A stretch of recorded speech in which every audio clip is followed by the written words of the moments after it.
Las estrellas brillaban con un resplandor inquietante aquella noche, más luminosas de lo habitual, como si el cosmos estuviera anticipando algo grande. En un observatorio remoto, situado en los Andes, la astrónoma Elena Castellanos miraba con atención la pantalla de su monitor. Algo no cuadraba. Un grupo de objetos desconocidos, con movimientos imposibles para cualquier cuerpo celeste conocido, se acercaba a la Tierra. Su colega, el doctor Akiko Tekide, analizaba los datos con el ceño fruncido. ¿Es un cometa fragmentado?, preguntó Elena, aunque en el fondo sabía que no era posible. Los fragmentos se movían de forma coordinada, como si tuvieran una voluntad propia. Si eso es un cometa, yo soy un unicornio, bromeó Akiko sin apartar la vista de la pantalla. Esto parece deliberado. Se están acercando en formación. Mientras tanto, en el otro lado del planeta, en una base militar subterránea conocida como Atlas 7, el capitán Marcus Vega recibía las mismas lecturas. Su equipo de élite, compuesto por soldados de diversas nacionalidades, estaba en alerta máxima. A su lado, la ingeniera biomédica doctora Nadia Karim estudiaba una imagen ampliada de uno de los objetos. «Esto no son naves comunes», dijo Nadia, señalando las siluetas reptilianas en la pantalla. «Parecen vivos». Cuando los objetos finalmente entraron en la atmósfera, el espectáculo fue aterrador y hermoso a la vez. Alas membranosas, tan grandes como edificios, brillaban con un fuego verde iridiscente. Criaturas gigantescas, con escamas que reflejaban la luz como espejos, emergieron de las nubes. Eran dragones. Pero no como los que Elena había leído en libros de fantasía, sino algo mucho más alienígena. Sus ojos, de un azul profundo, irradiaban una inteligencia inquietante. El primer ataque ocurrió en Shanghái. Uno de los dragones descendió como un meteoro, destruyendo un rascacielos de un solo golpe. Las fuerzas militares locales intentaron contraatacar, pero sus armas no eran rivales para la piel impenetrable de las criaturas. Las llamas verdes que exhalaban los dragones consumían todo a su paso, dejando un paisaje de cenizas y silencio. En el observatorio, Elena y Akiko recibieron noticias del ataque. «Esto es una invasión», murmuró Elena, sintiendo un nudo en el estómago. «Pero, ¿por qué ahora, y por qué dragones?». Mientras las grandes ciudades del mundo sucumbían una por una, el capitán Vega y su equipo se preparaban para una misión desesperada. Habían recibido informes de que los dragones no eran completamente invencibles. En Sudamérica, un agricultor llamado Tomás Quispe afirmó haber derribado uno usando una mezcla de nitrógeno líquido y un compuesto químico desconocido que había fabricado por accidente. Marcus decidió que valía la pena investigar. El equipo aterrizó en un pequeño pueblo andino, donde encontraron a Tomás. Era un hombre mayor, de ojos astutos y una calma inquebrantable. Les mostró el cadáver de un dragón en su granja. La criatura era aún más aterradora de cerca, con espinas que emitían un zumbido extraño, como si aún estuvieran vivas. «Estos no son monstruos. Son máquinas vivas», explicó Tomás mientras señalaba unas estructuras mecánicas incrustadas en el cuerpo del dragón. «Y creo que no están solos. Alguien los controla». De vuelta en el observatorio, Elena descubrió algo aún más inquietante. Los dragones estaban enviando señales al espacio, como si se comunicaran con alguien o algo más allá del sistema solar. Akiko logró descifrar parte del mensaje, que decía: la resistencia es inútil. La Tierra será terraformada. El caos en la Tierra continuaba. Los dragones parecían aprender y adaptarse a cada táctica humana. Marcus y su equipo, ahora con la ayuda de Tomás y sus conocimientos, lograron desarrollar una versión mejorada del compuesto químico. Pero necesitaban más recursos para producirlo a gran escala. En un giro inesperado, Elena y Akiko lograron contactar a un científico ruso llamado Dmitry Volkov, quien estaba trabajando en un proyecto similar desde una estación espacial internacional. Dmitry les reveló que los dragones alienígenas eran solo una primera oleada. Según sus cálculos, una flota aún más grande estaba en camino. El tiempo se agotaba. Las naciones del mundo dejaron de lado sus diferencias y comenzaron a trabajar juntas en un plan desesperado: usar la tecnología extraterrestre de los dragones caídos para crear armas capaces de enfrentarlos. Pero incluso con estos esfuerzos, la victoria parecía un sueño lejano. Elena, Akiko, Marcus, Nadia y Tomás se convirtieron en el núcleo de la resistencia. Mientras las fuerzas de la humanidad se reunían, los dragones alienígenas continuaban devastando el planeta, transformando paisajes enteros en ecosistemas hostiles. En medio de esta lucha, Elena comenzó a tener visiones extrañas. Soñaba con un lugar lejano, un planeta envuelto en llamas verdes, donde los dragones se originaban. En sus sueños, escuchaba una voz que le decía: eres la clave.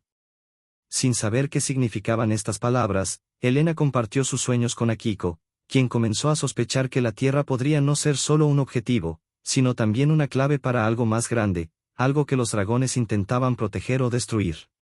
Y así, mientras el mundo pendía de un hilo, la lucha continuaba, con preguntas sin respuesta y un enemigo que parecía imparable. ¿Podrían Elena y sus aliados descubrir la verdad antes de que fuera demasiado tarde? En una noche especialmente fría en los Andes, Elena estaba sola en el observatorio. Akiko había salido para coordinarse con un equipo de científicos en Japón que estaban desarrollando un prototipo de arma sónico, pero ella no podía apartar la vista del cielo. Desde hacía días, las estrellas parecían moverse de forma errática. Ahora lo sabía, no eran estrellas. Era una nueva oleada de dragones alienígenas, más numerosos, más grandes y, según los datos preliminares, mucho más inteligentes. La señal que había detectado no solo iba al espacio, también estaba siendo redirigida hacia las profundidades de la Tierra. Mientras tanto, en Atlas 7, el capitán Marcus Vega revisaba los informes de sus equipos desplegados por el mundo. Algo extraño estaba ocurriendo. En ciertas áreas, los dragones parecían evitar atacar, como si estuvieran protegiendo algo. Había zonas del planeta que, misteriosamente, permanecían intactas, rodeadas por los dragones, pero sin un solo disparo. Una de estas áreas era un desierto en África, otra una jungla en el sudeste asiático, y la última un pequeño archipiélago en el Pacífico Sur. Marcus decidió enviar un equipo de reconocimiento al archipiélago. El equipo de reconocimiento estaba liderado por una soldado llamada Luisa Ortega, conocida por su habilidad para mantenerse en calma bajo presión. Al llegar a las islas, encontraron algo que los dejó sin palabras: un enorme cráter en el centro de la isla principal, rodeado de estructuras cristalinas que parecían brillar con vida propia. Las estructuras emitían un zumbido rítmico, como si fueran parte de una maquinaria gigantesca. De repente, un rugido ensordecedor llenó el aire. Un dragón, mucho más grande que los que habían visto antes, descendió del cielo. Pero este no atacó. En lugar de eso, extendió sus alas y emitió un chillido agudo, como si estuviera llamando a alguien. De vuelta en el observatorio, Elena y Akiko recibieron una transmisión inesperada desde el espacio. Era Dmitry Volkov desde la Estación Espacial Internacional. Con voz agitada, informó que había detectado algo más allá del sistema solar, una estructura colosal que parecía moverse hacia la Tierra. No es una nave, dijo Dmitry, casi sin aliento. Es un mundo vivo. Mientras tanto, en el corazón de la jungla amazónica, Tomás Quispe y la doctora Nadia Karim lideraban una expedición para recuperar más cadáveres de dragones. Pero en lugar de encontrar restos, hallaron algo que los dejó sin palabras: un portal. Era un círculo gigantesco de luz pulsante, rodeado de runas que parecían flotar en el aire. Cuando Nadia intentó acercarse, el portal reaccionó, emitiendo una ráfaga de energía que la arrojó hacia atrás. Antes de desmayarse, escuchó una voz, suave pero poderosa, que decía: la clave está en el núcleo. Marcus, al enterarse de los descubrimientos en el archipiélago y la jungla, convocó una reunión con los líderes de la resistencia. Todos estaban de acuerdo en que había una conexión entre los dragones, las estructuras cristalinas y el portal.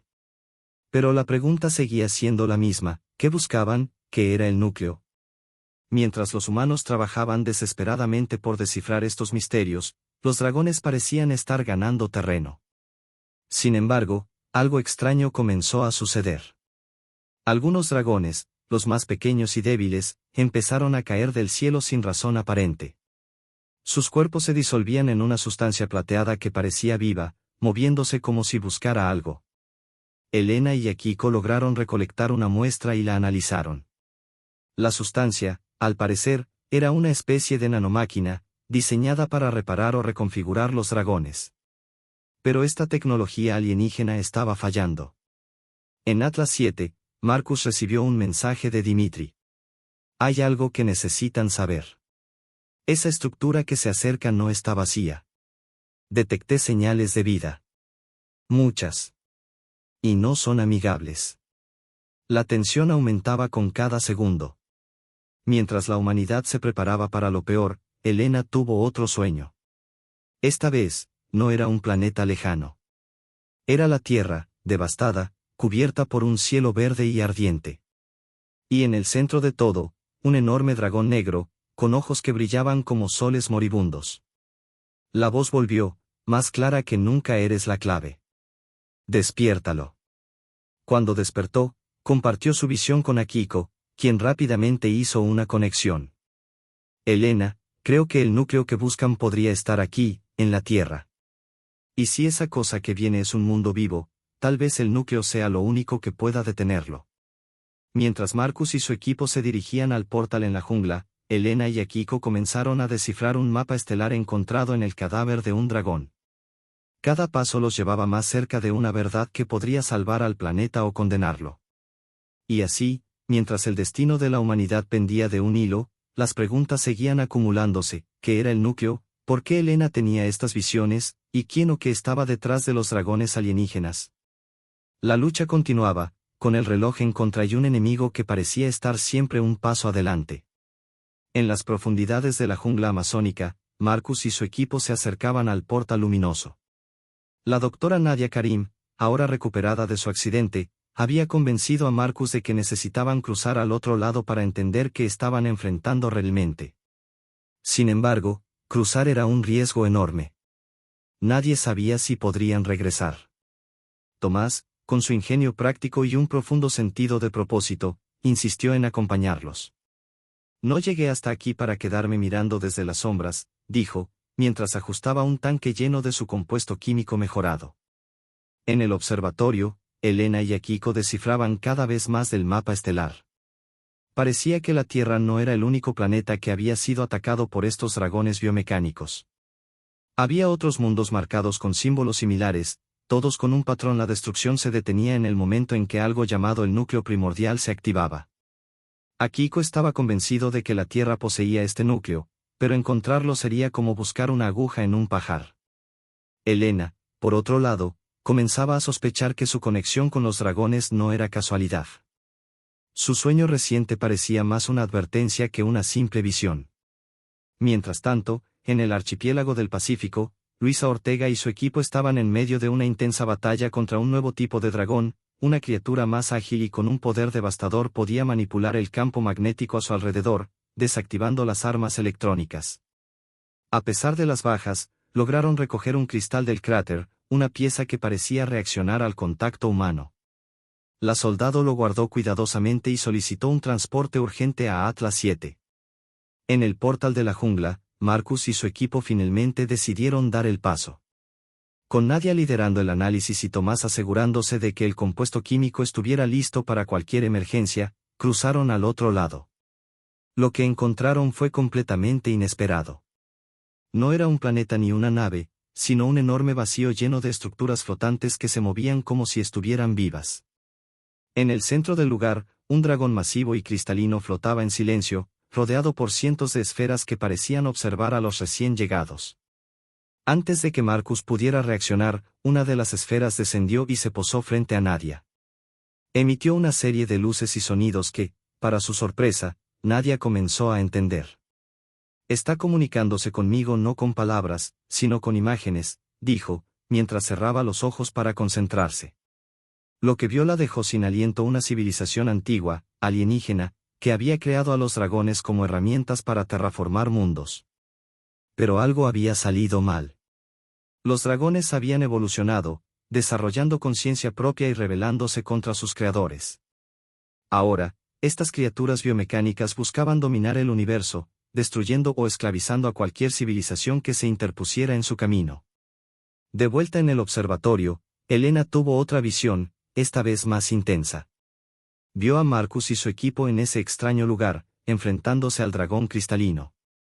La voz regresó, ahora más clara que nunca: el núcleo está en tu sangre. Despiértalo o todo perecerá. Al despertar, Elena sabía lo que debía hacer. Contactó con Dmitry Volkov en la Estación Espacial Internacional para realizar un análisis genético. Lo que descubrieron fue impactante. Elena tenía una mutación genética que no era natural. Era como si su ADN hubiera sido alterado por algo, o alguien, en el pasado. Dmitry sugirió que podría ser la razón por la que tenía visiones y por qué era capaz de conectarse con los dragones a través de sus sueños. En el vacío, Marcus y su equipo intentaron comunicarse con el dragón cristalino. Aunque parecía inerte, las esferas a su alrededor comenzaron a moverse rápidamente, proyectando imágenes de mundos destruidos, de batallas perdidas y de un arma colosal capaz de acabar con los dragones. La doctora Nadia estaba convencida de que estas imágenes eran un mapa para encontrar esta arma, pero necesitaban una clave para activarla el núcleo. En Atlas 7, Luisa Ortega llegó con el cristal recolectado en el archipiélago. Cuando Elena lo tocó, el cristal reaccionó inmediatamente, brillando con una intensidad cegadora. En ese instante, tuvo una visión clara. El núcleo estaba escondido bajo la Antártida, en una estructura que había estado enterrada durante milenios. Pero no sería fácil llegar allí.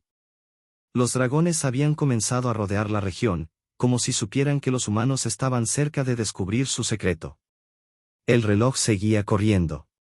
La estructura colosal en el espacio, que Dmitry ahora llamaba el coloso viviente, estaba a pocos días de llegar a la órbita terrestre.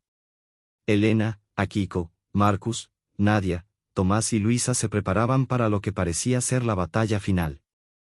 Pero incluso con todo el conocimiento y los recursos que habían acumulado, las probabilidades seguían en su contra.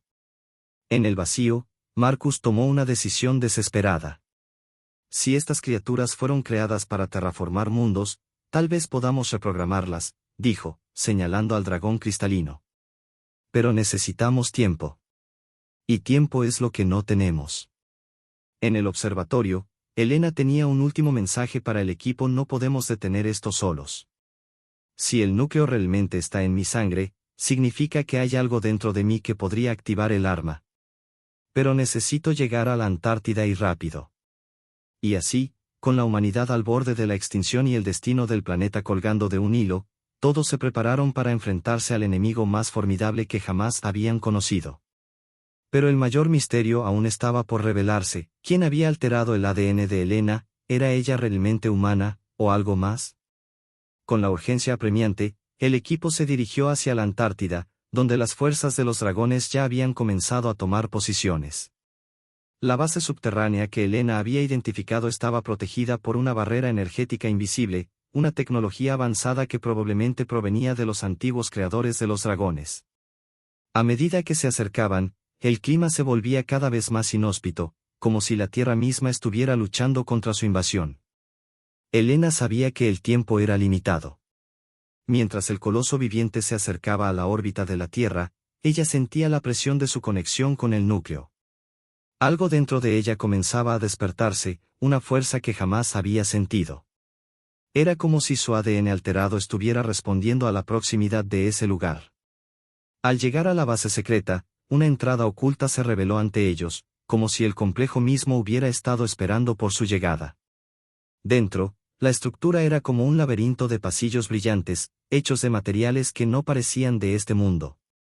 La energía que los rodeaba era palpable, y Elena podía sentir que el núcleo estaba cerca.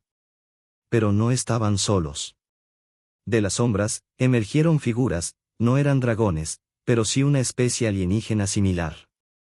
Seres con rostros esculpidos en una forma casi humana, pero con ojos de un rojo intenso que reflejaban una inteligencia milenaria.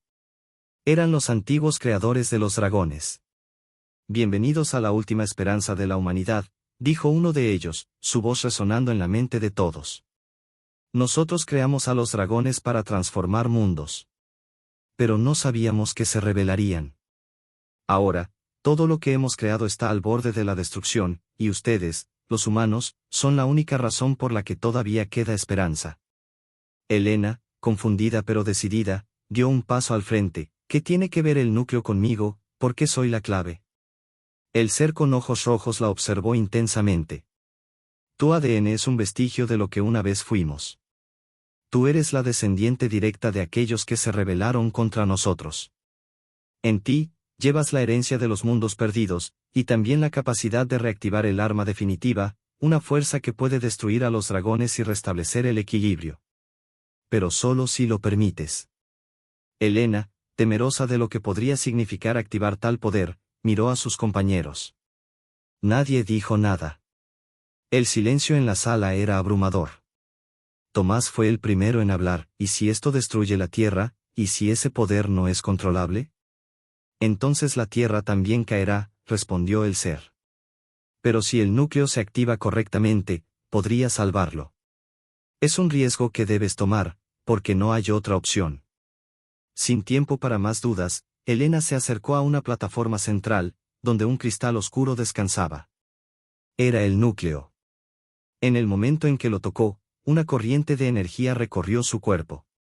El cristal reaccionó, iluminando su sangre con un resplandor cegador. Las visiones la invadieron los dragones, la destrucción de planetas, el coloso viviente acercándose. Pero, al mismo tiempo, una voz en su mente le susurró: despierta la fuerza, y da fin al ciclo. El núcleo comenzó a resonar con una vibración que atravesaba la Tierra, llegando hasta el espacio exterior. La estructura del coloso viviente se detuvo, y una onda de energía invadió el sistema solar.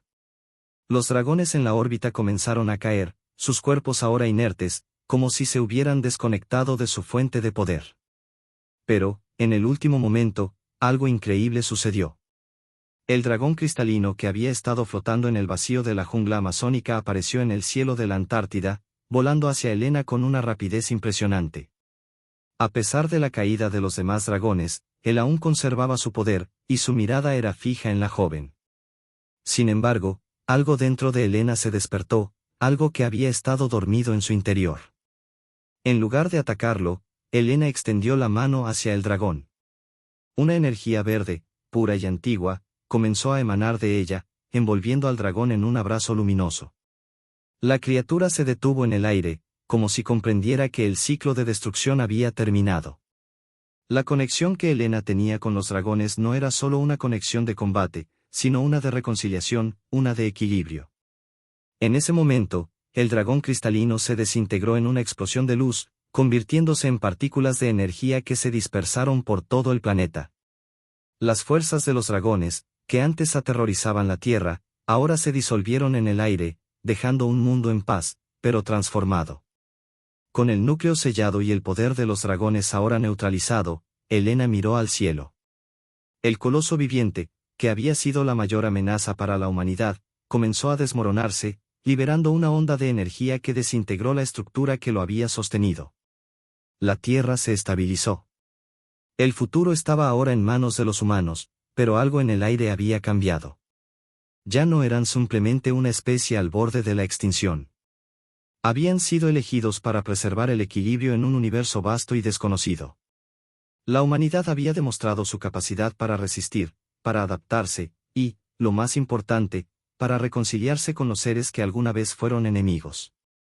Helena, ahora consciente de su conexión con los dragones y con el destino del universo, sonrió. Sabía que el viaje de la humanidad apenas comenzaba.